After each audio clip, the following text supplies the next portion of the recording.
ప్రభునందు ప్రియ విశ్వాసులారా, ఈ సమయం స్వీయ పరీక్ష సమయం. ప్రతి ఒక్కరూ తమను తాము పరీక్ష చేసుకోవాల్సిన సమయం. స్వీయ పరీక్ష ప్రశ్న, మరి ప్రతిదినం కూడా నా జీవితంలో ఇతరులతో కలిగి ఉండే సంబంధం విషయంలో సరైన రీతిగా ఉన్నానా?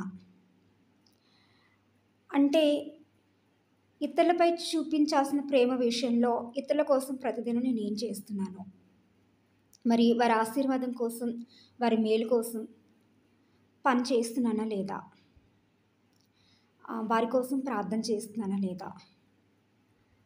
వారి విషయంలో ఏ తప్పు లేకుండా, వారికి హాని చేయకుండా జీవిస్తున్నానా లేదా?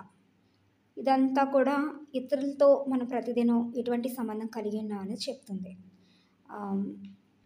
ఇతరుల విషయంలో సరైన రీతిగా దేవుని బట్టి ప్రేమించగలగాలి.